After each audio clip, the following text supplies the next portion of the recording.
Bonjour à toutes et à tous. J'espère que vous nous entendez bien. Petite manifestation pour dire oui. Parfait. Merci Florent. Bien. Alors, nous sommes très heureux de pouvoir aujourd'hui vous informer en fait du recrutement pour lequel nous faisons ce webinaire. Et avant d'aller plus loin dans le déroulé de la séance qui va durer 1 heure, quelques petites informations générales. La première, vous dire, s'il vous plaît, comme le webinaire est enregistré pour permettre à celles et ceux qui n'ont pas pu se connecter de pouvoir de nouveau l'entendre, il serait idéalement souhaitable que personne ne mette sa caméra en ligne à part les intervenants de l'AEFE qui prendront la parole au fur et à mesure. La deuxième chose, c'est pour vous remercier bien sûr du temps que vous prenez pour échanger avec nous, mais les échanges à votre niveau se feront exclusivement par chat et on est en direct pour répondre à vos questions. Alors soit ce sera une réponse individuelle, soit ce sera une réponse collective en fonction de la nature de la question.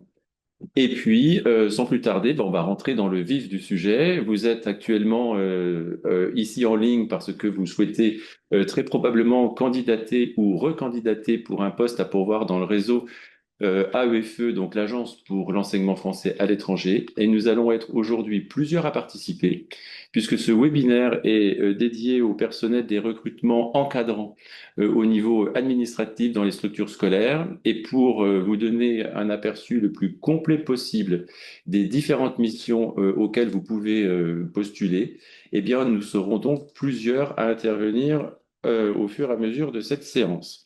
Donc, on aura dans un premier temps pour des fonctions de secrétaire général dans des établissements à gestion directe, et je reviendrai sur la définition de ces établissements, Madame Anne Betrancourt, qui est DAF à la l'AEFE.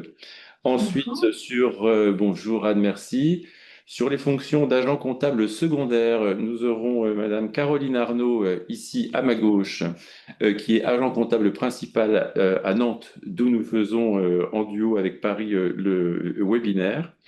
Et puis pour des fonctions spécifiques de directeur administratif et financier dans des établissements qu'on appelle conventionnés, on aura Florent Gaillet, et qui est donc directeur adjoint à la DEDAR, et il se présentera aussi tout à l'heure pour vous présenter les missions spécifiques que seront les vôtres en fonction de la nature de l'établissement dans lequel vous vous trouverez. Et donc, moi-même, Alain Houille, directeur des ressources humaines, encadré de Fabienne Chartier, qui est la chef du bureau et qui se présentera aussi du recrutement, entre autres. Mais quand même, on parle du recrutement, on va prendre que la casquette recrutement. Et puis de Marie Bonnier, qui suit avec grande attention les différents dossiers que vous déposez sur notre plateforme et qui prendra la parole aussi pour vous dire comment tout ça doit être mis en action de votre part pour que la candidature soit retenue et que les entretiens à venir se déroulent dans les meilleures conditions possibles. Voilà. Donc, juste peut-être parce que j'ai parlé de trois types, enfin de deux types d'établissements, alors qu'il en existe trois dans le réseau. Et ensuite, je m'en arrêterai là. Je donnerai la parole à Anne Betrancourt pour les fonctions de secrétaire général. Le réseau des établissements français à l'étranger est un réseau qui regroupe de très nombreux établissements. Nous sommes à cette rentrée scolaire 603 lycées répartis dans 138 pays. Et dans l'ensemble de ces établissements du réseau AEFE, les fonctions pour lesquelles vous postulez sont accessibles dans deux catégories d'établissements. Le premier, c'est ce qu'on appelle les établissements à gestion directe. Il y en a 68.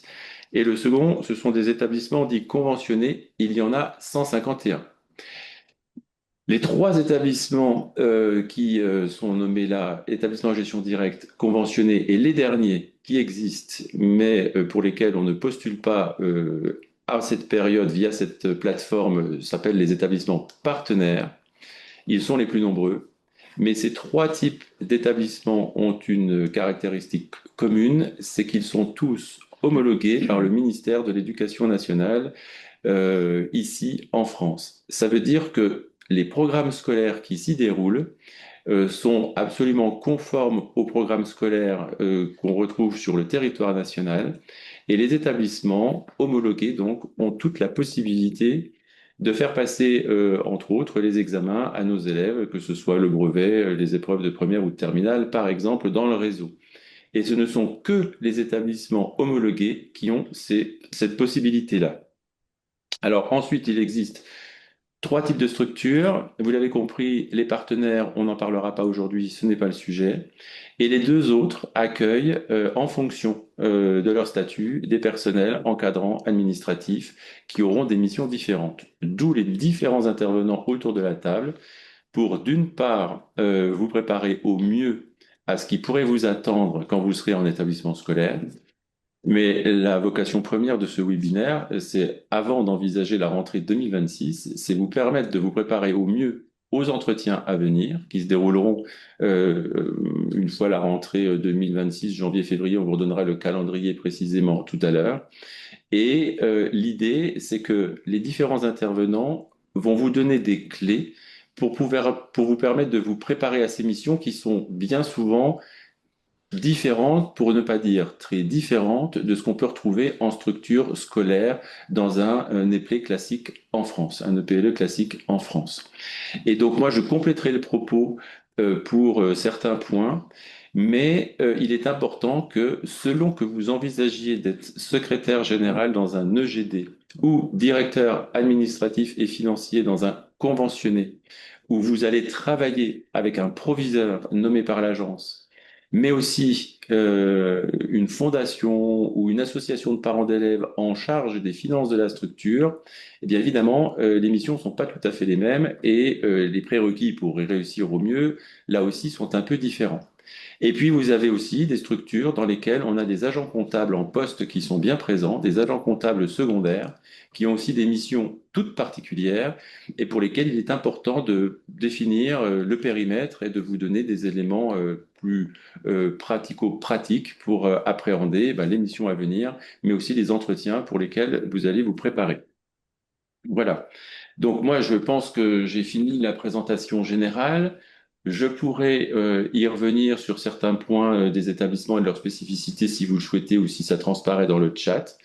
Mais sans plus attendre, je vais laisser la parole à notre directrice administrative et financière de l'agence, des affaires financières, pardon, de l'agence, Anne Betrancourt, pour préciser le contour des missions des secrétaires généraux et des secrétaires générales en établissement EGD. Merci Alain, bonjour à tous. Alors la première des choses comment dire, que je peux vous préciser, c'est que lorsqu'il y a un secrétaire général dans un établissement en gestion directe, c'est parce qu'il y a un agent comptable secondaire, soit pays, soit région un peu plus large que pays, puisque il y a en particulier le poste de secrétaire général de Barcelone et l'agence comptable secondaire comment dire, de Barcelone s'occupe de l'intégralité de la péninsule ibérique, y compris le Portugal. Donc, tous les EGD n'ont pas ce mode d'organisation, mais pour les postes publiés à Barcelone, Hanoï, Bruxelles et La Haye, c'est le cas, où il y a une agence comptable secondaire qui est séparée et qui gère plusieurs établissements de la zone. Les missions principales du secrétaire général, c'est tout d'abord d'être le parfait binôme comment dire, du proviseur pour tout ce qui concerne son périmètre, le rôle de l'ordonnateur, euh, comment dire, le référentiel que nous appliquons comment dire, en établissement en gestion directe est celui de l'AEFE, c'est-à-dire les finances publiques françaises. Ça, c'est aussi une différence par rapport à un établissement conventionné.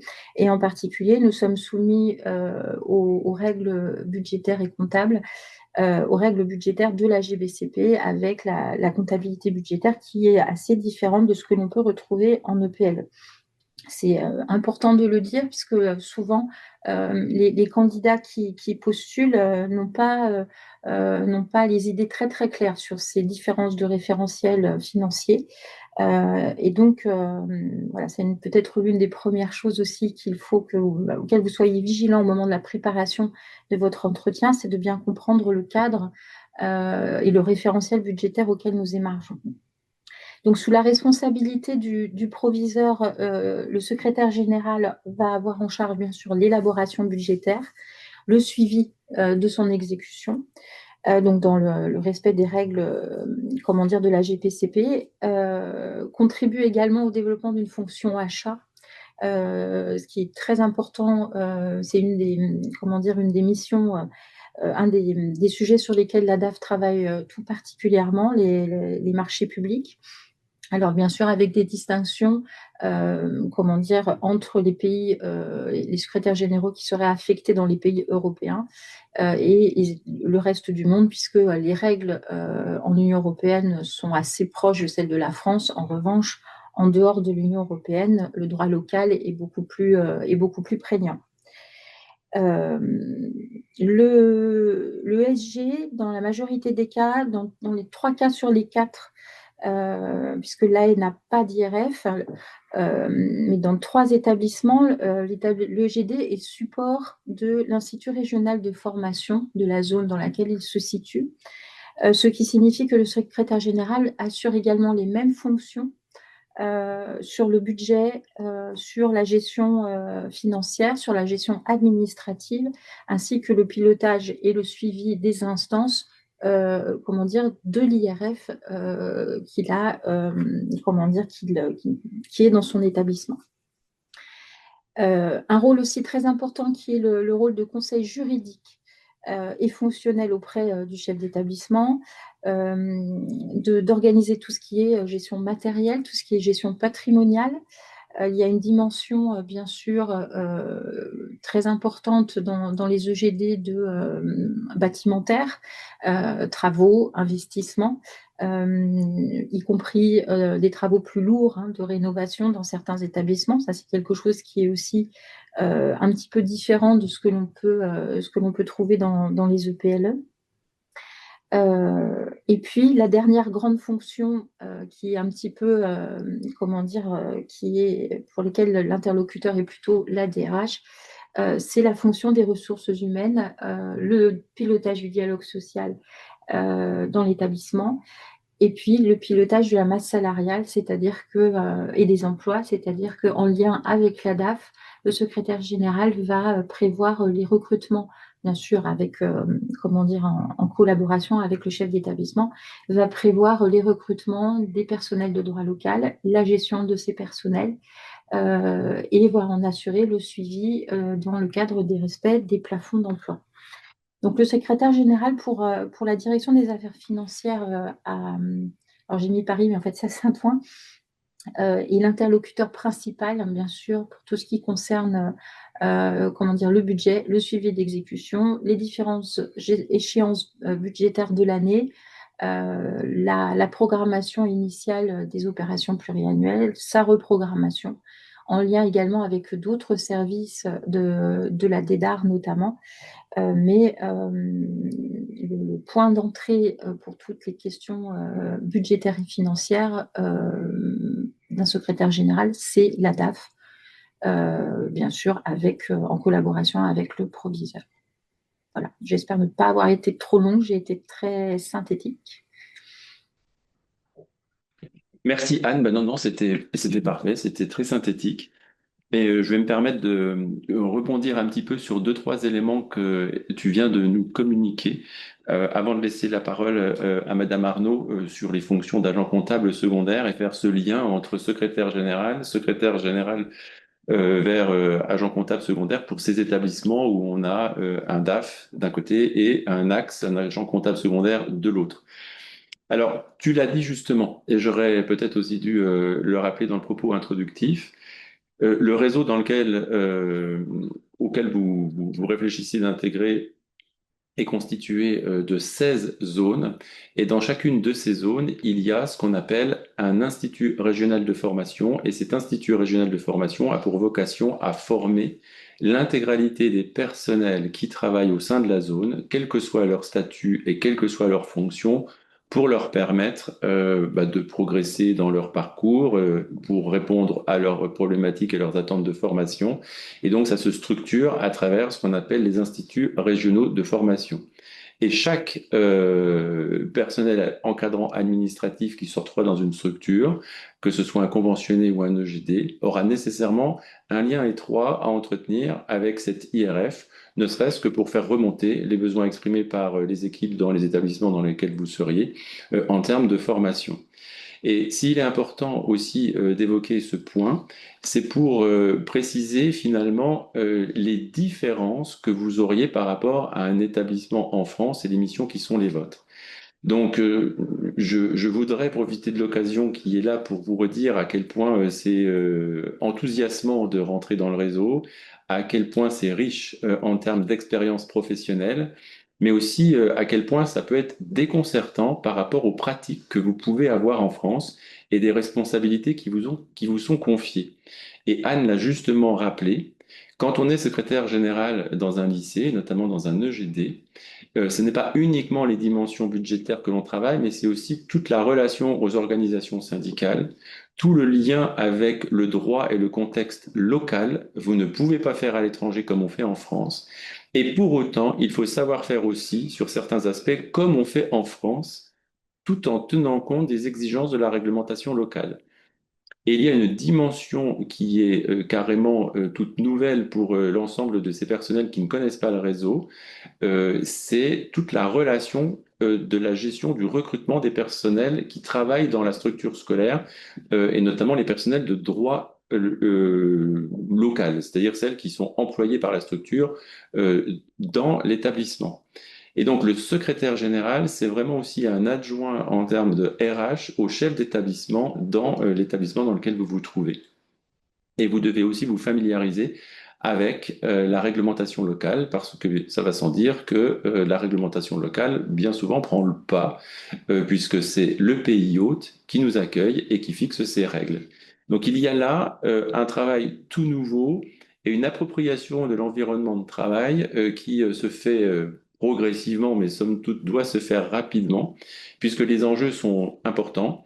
Et je terminerai peut-être en vous disant que quand vous arrivez dans cette structure, quelle que soit la nature de l'établissement, EGD donc ou conventionné, vous arrivez dans un établissement où vous allez succéder à quelqu'un et où vous n'aurez qu'une trace de 5 ans dans la structure et pour autant il faudra mettre de nombreux projets en place.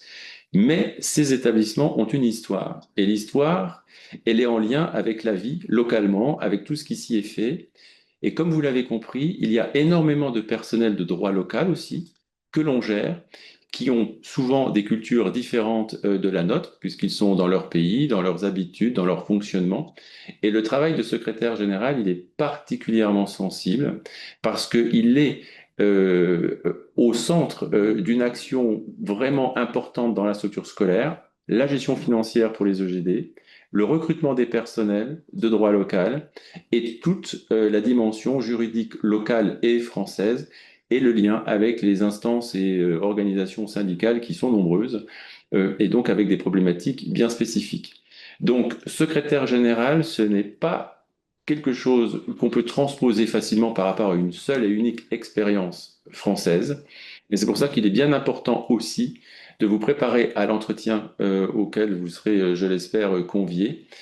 Avec un petit dernier conseil en la matière, ne surtout pas au moment où on va vous donner 10 minutes de temps pour vous présenter, de nous faire un inventaire de votre carrière que nous connaîtrons, puisque nous aurons lu votre dossier. Si vous avez été sélectionné, c'est qu'on estime que vous avez toutes les compétences requises pour aller travailler dans un des établissements du réseau. Mais comme l'a dit Anne et comme va le dire bientôt Caroline, ces missions sur lesquelles, et ensuite Florent, ces missions sur lesquelles on va vous envoyer sont spécifiques. Il sera essentiel que dans les 10 minutes qui seront les vôtres pour vous présenter, vous puissiez nous dire quelles sont, à travers les missions que vous avez eues avant, les compétences que vous avez pu développer et celles qui vous resteront sans doute aussi à acquérir pour répondre au mieux aux exigences de la mission que vous envisagez. Et la mission, elle est assez bien décrite aujourd'hui dans les profils de poste. Et tout à l'heure, Marie vous le redira, mais vous avez aussi la possibilité de nous contacter directement pour avoir des compléments d'information. Mais ces 10 minutes que vous aurez, ce seront vraiment 10 minutes où vous devrez pouvoir dire, j'ai exercé telle mission, j'ai développé telle compétence, et comment je vais les mettre au service du réseau. Et c'est vrai aussi pour ceux qui sont déjà dans le réseau et qui postulent à une deuxième mission, parce qu'une deuxième mission, ce n'est pas la continuité de la première. On repart à zéro, avec une exigence tout aussi importante, mais avec un contexte tout aussi nouveau. Et donc, il est vraiment important d'arriver, quelle que soit la situation, à l'entretien, avec cette idée qu'on va donner le maximum pour dire pendant tant d'années, j'ai développé telle expertise, telle connaissance, et ça m'a permis de monter en compétences, et c'est celle-ci que je vais mettre au service du réseau.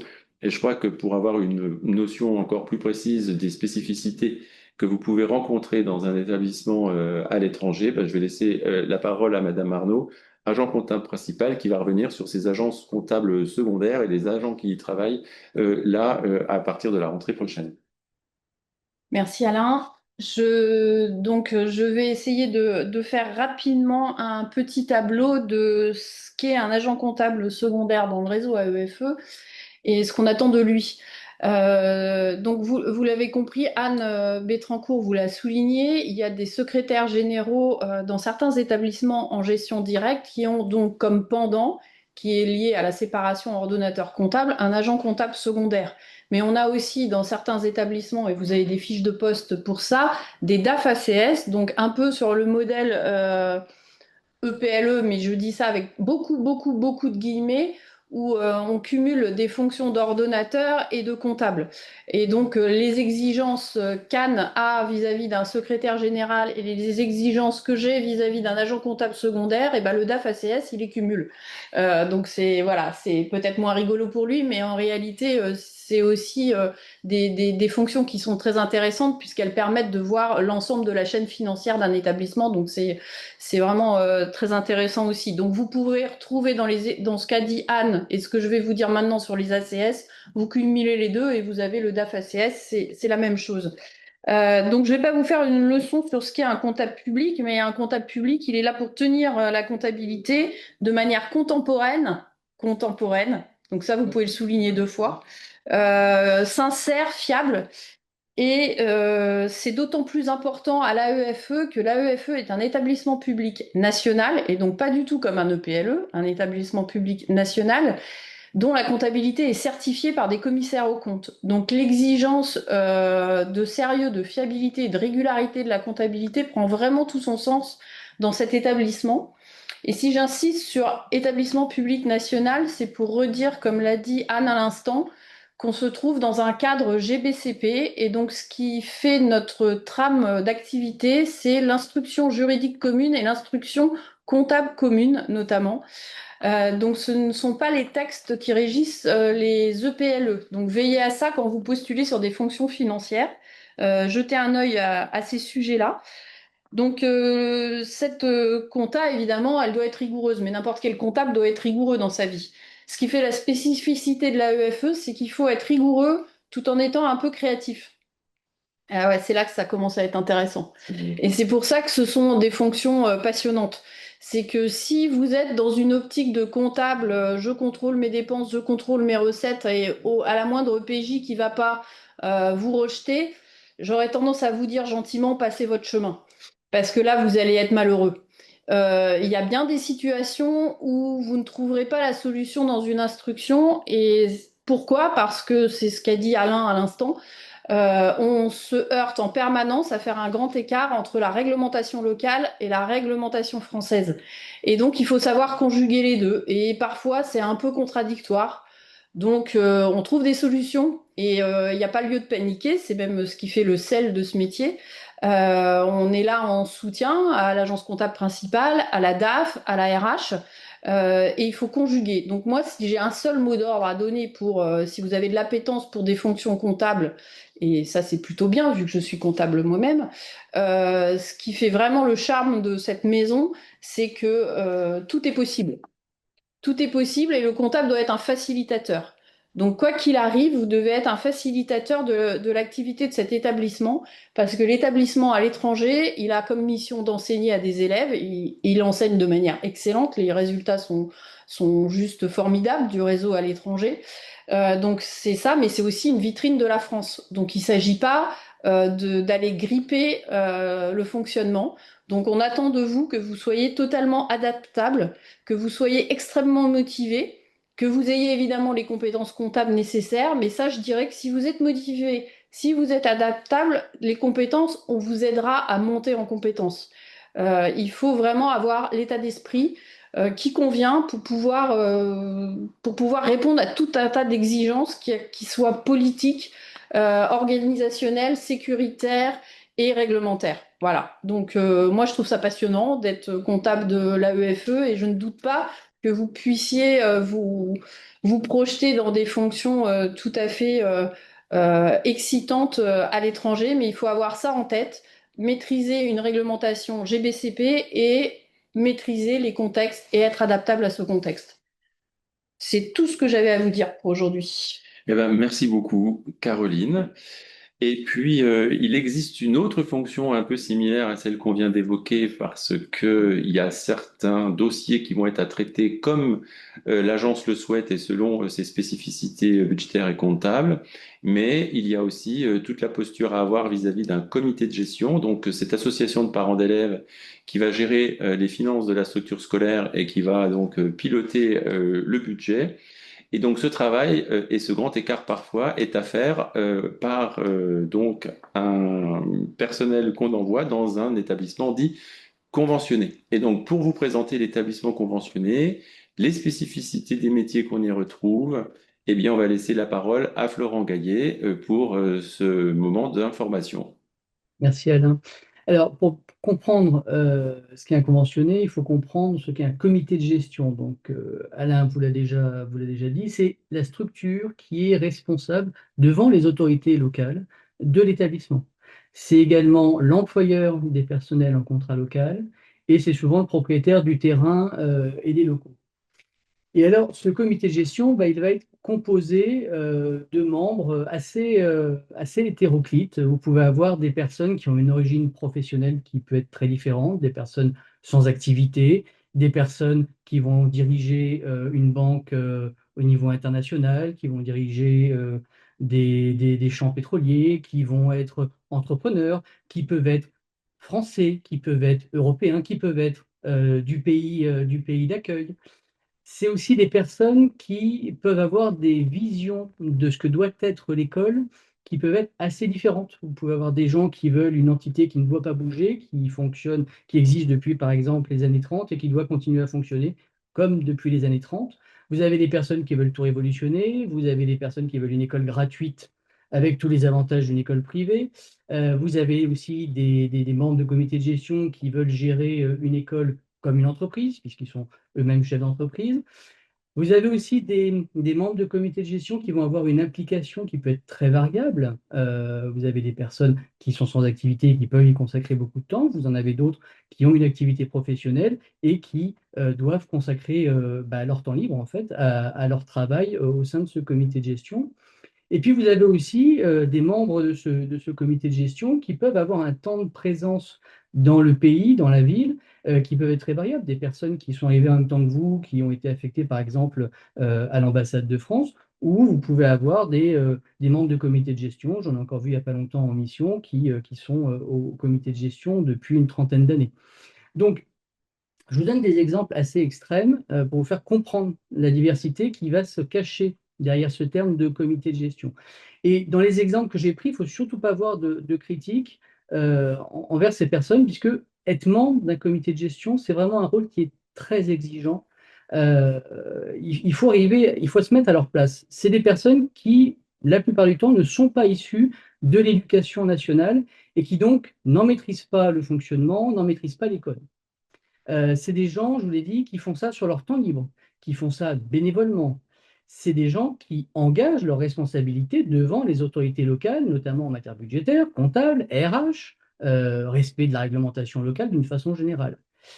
On a des membres de comités de gestion tous les ans qui sont poursuivis malheureusement devant les tribunaux pour des affaires qui concernent l'école dont ils sont membres du comité de gestion. Et puis, ce sont aussi des parents qui doivent faire ça, qui doivent faire ce travail euh, en tenant compte de parents d'élèves qui ne s'impliquent pas forcément beaucoup, mais qui peuvent par contre s'opposer assez violemment aux décisions qu'ils veulent prendre. Donc, c'est vraiment un sacerdoce d'être membre de comité de gestion, et donc il faut aussi avoir ça en tête, puisque si on affecte des personnels détachés dans ce type d'établissement, ça va être pour pouvoir aider ce comité de gestion à gérer correctement son école. Donc le DAF, tout comme le proviseur, il travaille dans l'établissement du comité de gestion. Mais attention, et ça à bien avoir en tête quand vous passez l'entretien, vous ne travaillez pas pour le comité de gestion. Votre employeur, c'est bien l'AEFE. Les consignes à appliquer sont bien celles données par l'AEFE.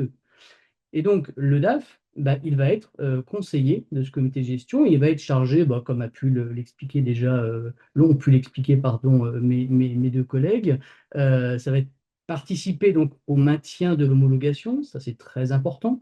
Alain l'a évoqué au début du webinaire. Chaque établissement est homologué et cette homologation, elle est régulièrement réétudiée, réexaminée et les personnels détachés doivent travailler au quotidien au respect des critères de cette homologation, le DAF, comme le chef d'établissement, comme le directeur du premier degré, comme l'enseignant.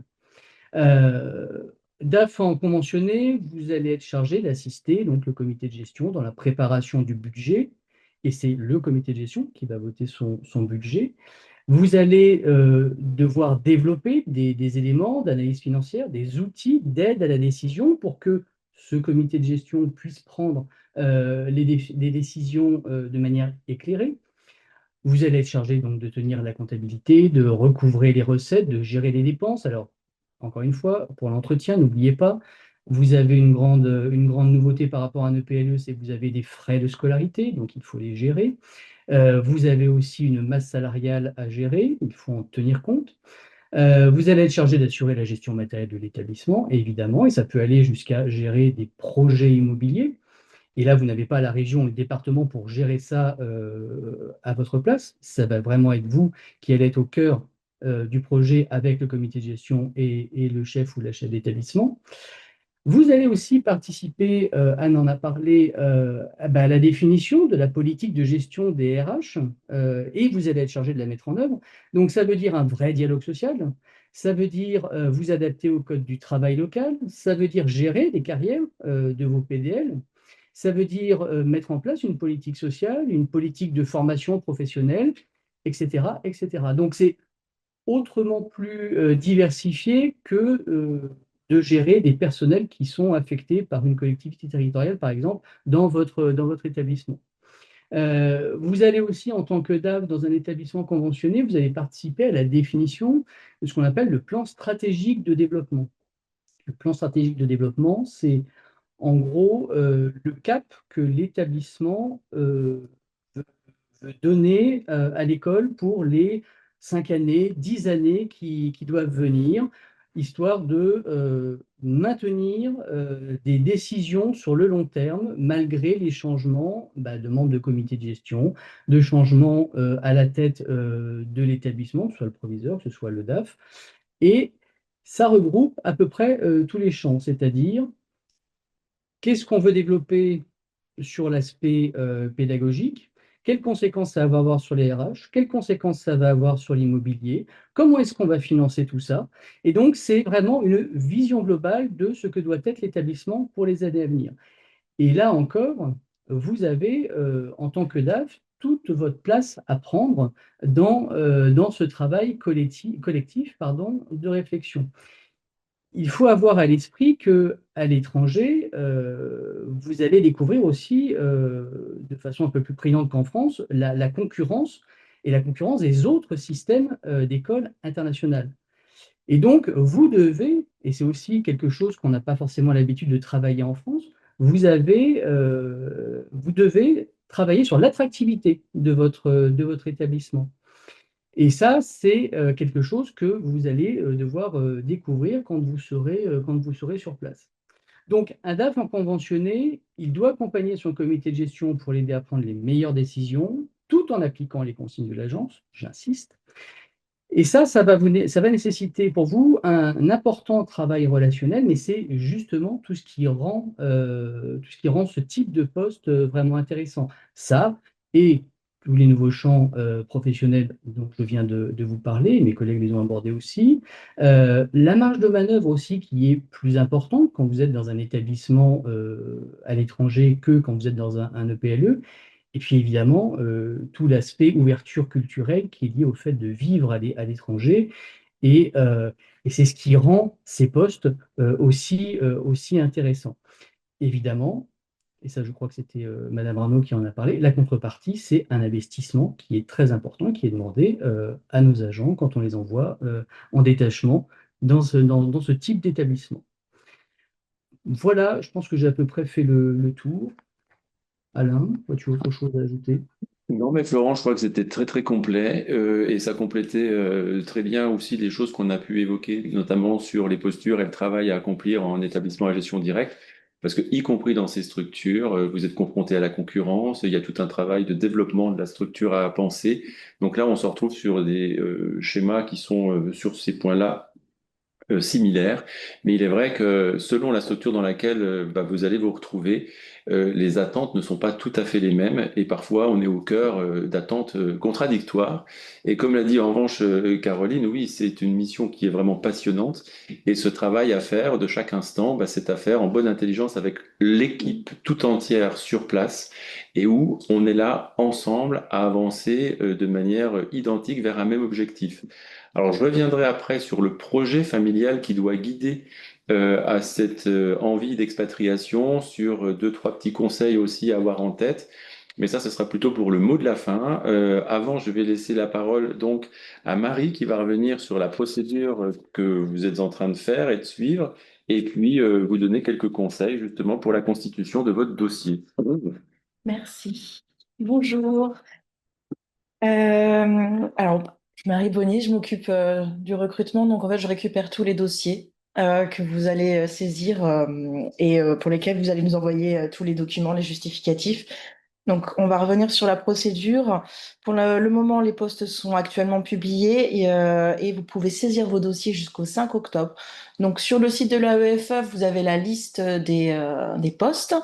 Et les fiches de chaque profil très détaillées sont, elles, visibles sur le site de Choisir le service public. Alors, par contre, faire très attention, vous ne pouvez pas postuler par Choisir le service public. C'est bien sur notre site qu'il faut aller pour pouvoir avoir accès au serveur dédié de candidature. Là, c'est vraiment un point important parce que tout ce qui sera saisi sur Choisir le service public, nous n'irons pas prendre ces dossiers-là. Voilà, faites très attention.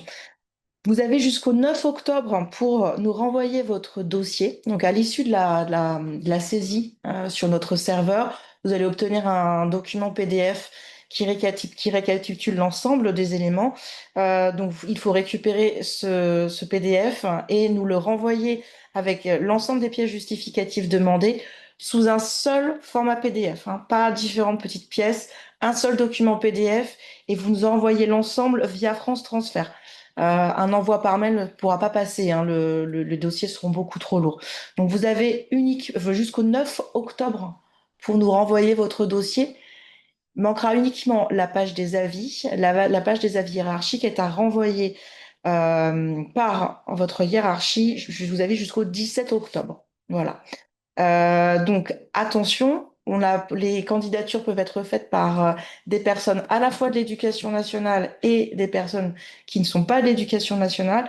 Donc vous verrez à la fin du dossier, il y a des encarts de saisie de la voie hiérarchique qui sont spécifiés éducation nationale et un autre encart qui est spécifié pour les personnes hors éducation nationale. Donc là, on vous laisse vraiment voir qui sont les personnes à contacter, hein, dans votre hiérarchie pour avoir le retour le plus adéquat pour votre dossier. Donc voilà, donc pour bien préciser que les personnes hors éducation nationale peuvent aussi candidater. Euh, une fois que nous aurons reçu l'intégralité de votre dossier et la page d'avis hiérarchique, nous vous enverrons un accusé de réception, comme quoi nous avons bien lu l'ensemble. Voilà, au moins vous saurez que c'est arrivé à notre niveau. Et nous, après, nous allons commencer la phase d'étude de tous ces dossiers. Donc la phase de sélection, elle va être assez longue. Donc vous aurez un retour de notre part, on va dire courant janvier. Donc entre le moment où vous aurez l'accusé de réception, comme quoi nous avons bien votre dossier, et ensuite un retour de notre part pour vous dire ce qu'il en est, voilà, il y aura un moment où vous n'aurez pas de retour de notre part. Il faudra nous laisser le temps un peu d'étudier les dossiers. Donc les dossiers vont d'abord être étudiés avec les critères de base qui sont renseignés sur notre site, sur le site de la l'AEFE. Donc Les postes de personnel administratif et financier s'adressent à des fonctionnaires titulaires de la fonction publique française, donc des catégories A. Pour les personnes qui sont déjà en cours d'expatriation et qui sont de l'éducation nationale, il ne faut pas être en cours de mission d'expatriation. Si vous êtes en cours d'expatriation, voilà, vous n'êtes pas, on ne prend pas en compte votre dossier. Pour les personnels qui relèvent de l'éducation nationale, il ne faut pas être en cours de détachement ni avoir demandé votre renouvellement pour la prochaine rentrée scolaire. Voilà. Il faut aussi que vous soyez au terme de votre mission de 5 ans d'expatrié. Pour les personnes qui sont aussi de l'éducation nationale, donc là, vous voyez bien, on a différentes règles de gestion en fonction de ce qui nous a été indiqué par le ministère de l'Éducation nationale. Donc là, pour les personnes qui relèvent de ce ministère, et il y a les autres personnels. Donc si vous êtes de l'éducation nationale, si vous avez réintégré la France depuis moins de 3 ans, votre détachement ne sera pas possible. Alors là, on est vraiment sur les critères de base. On va aussi bien entendu prendre après votre dossier et étudier les compétences que vous aurez saisies. On observera vos compétences par rapport à votre profil et les différents postes que vous aurez occupés. Et on étudiera aussi votre profil par rapport au poste que vous souhaiterez occuper. On va essayer de voir l'adéquation de l'ensemble.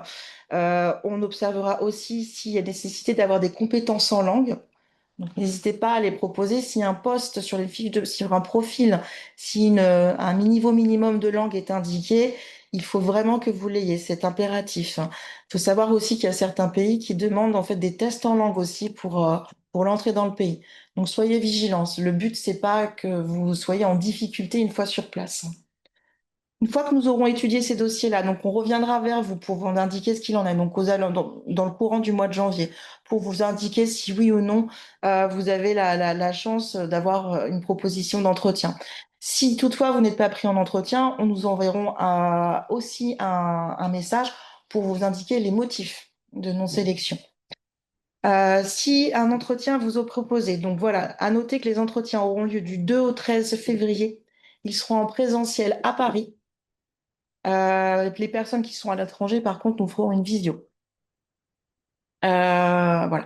Donc pour l'entretien, vous allez, alors si vous êtes invité en entretien, nous vous enverrons différents documents pour vous indiquer comment la commission est composée, donc qui seront les différentes personnes qui vous feront face et qui vous poseront des questions. Et l'entretien sera en 2 temps. Il y aura une phase de présentation de votre part. Donc, comme cela a déjà été dit, vous présentez à nouveau votre profil. Le but n'est pas de refaire exactement le copier-coller de ce qui est dans votre dossier que vous nous aurez envoyé par mail. Et ensuite, ce sera suivi d'un temps d'échange avec les différents membres de la commission. À l'issue de ces entretiens, donc nous allons retravailler en fait sur les sur les différents profils que nous aurons rencontrés. Et il y aura une CCPC, Commission consultative paritaire centrale. Elle se déroulera dans le courant du mois de mars. Et c'est celle-ci qui validera le recrutement. Voilà. Donc à la suite de cette CCPC, nous vous enverrons, pour les personnes sélectionnées, nous enverrons les propositions de poste. À rappeler quand même que ces propositions de poste sont sous réserve de l'accord de détachement de votre ministère d'origine et également de l'agrément par le poste diplomatique. Alors, c'est nous, au bureau du recrutement, qui allons nous occuper de faire ces démarches-là. Mais si l'une d'entre elles ne fonctionne pas, le détachement ne sera pas possible, en fait. Une fois que nous aurons fait tous ces éléments-là, en fait, la phase de recrutement sera terminée et donc vous serez avertis que votre dossier passera auprès de nos collègues de la gestion administrative qui vont s'occuper en fait de monter votre dossier pour la gestion administrative et financière, donc mise en place de la paye, etc. Voilà. Merci Marie. Et donc maintenant, parole à Fabienne pour des informations complémentaires toujours en lien avec le dossier et la procédure.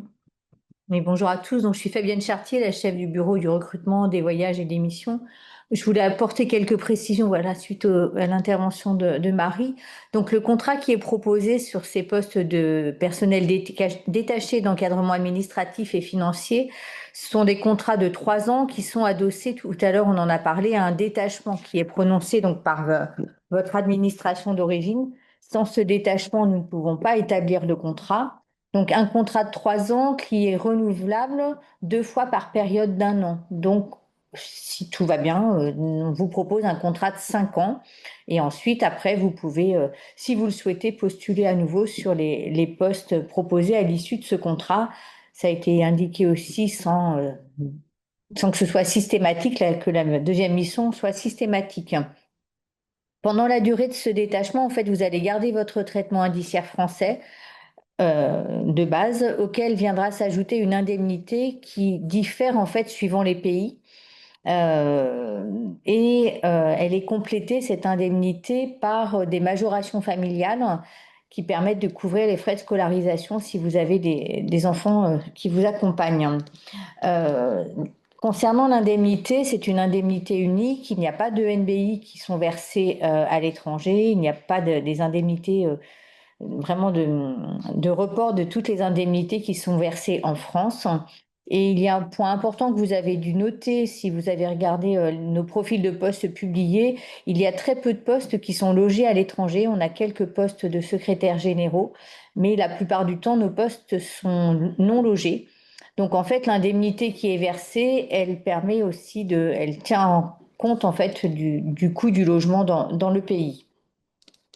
Quand on vous propose un contrat de détaché, donc d'encadrement dans nos soit établissements en gestion directe ou en conventionné, on prend également en charge en fait le voyage pour la prise de poste et au retour de poste. Et pendant la durée du contrat, vous avez droit à des voyages de congé. Alors la durée, en fait, la fréquence pour avoir droit à ce voyage de congé dépend du pays dans lequel vous êtes affecté. Ça peut être soit tous les ans, soit tous les 2 ans, soit tous les 3 ans. On compte en année scolaire. Et on verse également une indemnité de changement de résidence qui est forfaitaire, qui est versée à la nomination et à la fin de mission quand vous avez accompli le temps de séjour.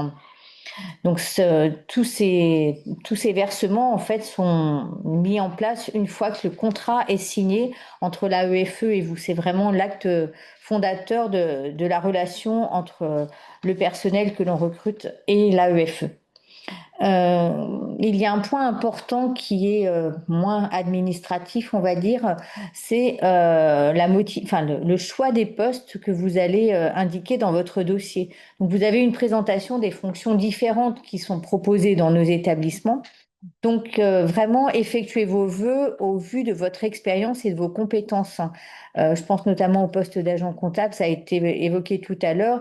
Il faut absolument une expérience d'agent comptable pour être positionné sur ces postes. Donc, réfléchissez à la fois au côté géographique des postes, mais aussi au regard des éléments qui vous ont été communiqués dans ce webinaire et qui sont aussi dans les profils de postes par rapport au type de postes qui sont proposés. C'est vraiment important de se projeter sur une fonction, ces fonctions étant très différentes d'un type d'établissement à l'autre. Pour avoir des informations très détaillées, on nous demande souvent au bureau du recrutement plus de détails sur les postes proposés. Le meilleur moyen, en fait, c'est de prendre contact avec les chefs d'établissement ou avec les collègues qui sont déjà en place, que vous allez remplacer potentiellement. C'est vraiment le meilleur moyen d'avoir une idée de la structure de l'établissement et du fonctionnement de l'établissement. Donc, n'hésitez pas à prendre contact. Sur le site de l'AEFE, vous avez les coordonnées de tous les établissements et on peut, en contactant les secrétariats ou les adresses de contact, vous pouvez être facilement en contact avec les collègues sur place qui parfois organisent des séances d'information collectives. Voilà, je crois que j'en ai fait le tour sur les éléments. Eh bien, merci Fabienne. Donc, on est parfaitement dans le timing. Il nous reste quelques minutes pour la conclusion. Et si vous avez des questions auxquelles vous souhaitez qu'on réponde, n'hésitez pas à les communiquer dans le chat. Et puis, on va le faire aussi au moment de la synthèse. Donc, Vous l'avez entendu, énormément d'informations aujourd'hui vous ont été communiquées par les différents intervenants. Je voudrais vous redire à quel point une mission à l'AEFE et à l'étranger est particulièrement exaltante. C'est beaucoup de plaisir, ce sont beaucoup de découvertes, tant personnelles que professionnelles. Mais je voudrais tout de suite aussi en profiter pour peut-être ne pas laisser penser que partir à l'étranger, c'est partir en vacances. Ça l'a été dit à plusieurs fois au moment où les uns les autres sont intervenus. On va énormément compter sur vous et vous solliciter dans votre action quotidienne. Et donc c'est pour ça qu'il est très très important qu'en amont de cet acte de candidature que vous êtes en train de faire, pardon, vous preniez le temps et de manière personnelle, individuelle, mais aussi en famille, de réfléchir à ce projet d'expatriation. Il y a là beaucoup d'avantages, mais aussi certaines contraintes. Vous allez quitter un environnement qui vous est familier, peut-être même vos maisons, appartements, si ce ne sont pas des appartements de fonction. Vous allez quitter l'environnement familial, amical, et vous allez vous construire une nouvelle vie à l'étranger. Une nouvelle vie à l'étranger qui se construit dans un environnement où tout le monde, je dis bien tout le monde, est très attentif à ce que les personnels qui encadrent les établissements scolaires à l'étranger font de leur quotidien. Donc vous allez être sous le feu des projecteurs dans votre activité professionnelle, savoir la façon que vous avez de vous conduire, d'échanger avec les collègues, mais vous allez être aussi particulièrement scruté par la communauté scolaire, les parents, les élèves et toutes celles et ceux qui tournent autour dans votre quotidien. Travailler à l'étranger dans un lycée français, c'est être au cœur de la communauté française active. Et donc, à ce titre-là, bah, vous avez plusieurs acteurs qui sont autour de vous et vigilants aussi et attentifs à ce que votre comportement peut avoir d'incidence sur leur quotidien. Je voudrais, par exemple, prendre l'ambassadeur ou le consul du pays dans lequel ou de la ville dans laquelle vous allez vous retrouver à l'étranger. Ils vont être très attentifs à ce qui se déroule dans la structure parce qu'ils sont très concernés par des parents qui ont toujours intérêt à contacter les uns et les autres pour dire quand ça va pas, plutôt que quand ça va. Et ils vont être aussi très présents pour, bien ma foi, travailler avec vous pour que tout se déroule au mieux.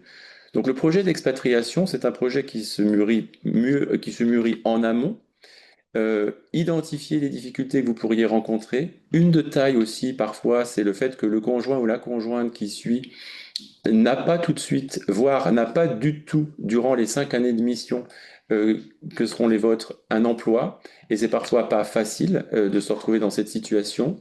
Donc il faut aussi que vous l'abordiez avant de partir et que tout le monde soit d'accord sur ces changements annoncés. Si vous avez des problèmes actuellement en France, ce n'est peut-être pas le moment d'envisager un départ en pensant qu'ils vont rester là où vous serez et ne pas vous suivre. Souvent, ils vous suivent et vous reviennent en effet boomerang. Donc, il faut bien avoir en tête que la vie à l'étranger n'est pas toujours très simple. Et puis, vous avez des endroits qui sont encore plus complexes que d'autres en termes de vie. Vous connaissez le monde géopolitique aujourd'hui et ses évolutions parfois rapides et complexes. Et nous, à l'agence, on est très attentifs au bien-être des personnels qui travaillent dans le réseau. Donc, partir à l'étranger, vous allez devoir y réfléchir en amont. Préparer votre entretien, c'est une certitude. Et puis, là, vous trouverez sur place des équipes bien souvent engagées, mais aussi un relais en France, soit à Saint-Ouen maintenant ou à Nantes, pour vous accompagner dans vos missions qui sont particulièrement exigeantes, qui sont très variées par rapport à ce qu'on peut trouver en France. Je pense que vos missions sont très probablement les plus diversifiées par rapport à toutes celles et ceux qui peuvent rentrer dans le réseau sur des missions similaires. Les chefs et chefs d'établissement, bien sûr, ont des approches différentes à l'étranger, mais les missions restent quand même globalement les mêmes. Vous, vous allez découvrir un contexte local qui va vous impacter dans votre quotidien. Vous allez avoir des exigences qui, comme elles ont été rappelées, sont bien souvent différentes de celles qu'on peut trouver en établissement public d'enseignement. Et vous allez aussi avoir une vie locale qui va être finalement très observée. Donc, ça fait un contexte passionnant, une expérience riche qui s'annonce, mais aussi avec un poids important du regard de l'autre, du positionnement dans la communauté et du travail à faire au quotidien. Il y a vraiment un travail important à réaliser et il faut partir avec cette idée que vous allez découvrir des choses complètement nouvelles et passionnantes, mais dans un environnement qui sera exigeant. Là où vous êtes, c'est très exigeant, ça va sans dire, mais cette exigence est différente à l'étranger parce que votre environnement est complètement différent de celui que vous avez pu connaître. Donc je vous souhaite de vivre au mieux une très belle aventure dans le réseau, que ce soit pour ceux qui vont le découvrir ou pour ceux qui y sont déjà. Nos services ici à Nantes seront bien tous présents pour répondre à vos interrogations dans la constitution du dossier et dans la préparation à l'entretien. Ensuite, vous l'avez compris, il va y avoir une phase assez longue, pardon, entre le moment où vous allez déposer vos dossiers et où on va vous renvoyer les informations. C'est le temps de l'instruction de l'ensemble des candidatures qui sont très nombreuses pour qu'on puisse ensuite vous convoquer aux entretiens qui se dérouleront au début du mois de février. Voilà, je Non, crois. juste pour te dire qu'il y a des questions sur le chat. Je ne sais pas s'il est prévu qu'on y réponde en direct ou pas. Il y a Alors deux des ou fois, On pourrait le ouais, dire. des fois on y répond en direct à la personne concernée. Sur D'accord. l'information. Alors, les questions sur la formation, oui, bien sûr, vous allez avoir des formations, des webinaires, des formations. Parfois même, vous serez pour certains personnels directement invités ici à Nantes pour suivre des informations spécifiques avant la prise de poste. Vous aurez, une fois que votre nomination sera confirmée, un processus, si je puis dire, de prise en charge par l'agence et les services pour vous permettre d'arriver le mieux préparé possible, même si on sait qu'à cette période-là de l'année, pour vous, c'est éminemment complexe, parce que vous êtes en fin d'année scolaire, vous avez à gérer toutes les obligations qui sont les vôtres dans la structure dans laquelle vous êtes, tout en envisageant un déménagement et en vous préparant à la prise de poste. Donc là, on vous accompagne régulièrement, mais ce sont des choses qui sont quand même assez lourdes en cette fin de période d'année scolaire. Pour les autres questions, Moi, je oui, voulais juste vas-y, répondre Caroline. rapidement à Monsieur Bernard qui pose une question sur faut-il avoir été agent comptable de PLE pour postuler, si je comprends bien. Non. La réponse est non. À la limite, même pour être agent comptable dans le réseau, il faut connaître les fonctions comptables, mais il n'y a pas d'exigence d'avoir été agent comptable par le passé, que ce soit en EPLE ou ailleurs. Il faut connaître la comptabilité publique, la GBCP idéalement, et il faut être très motivé. Donc voilà, si vous avez fait que de la peinture sur soi pendant toute votre carrière, ça va être compliqué. Mais le fait d'avoir été agent comptable n'est pas un prérequis.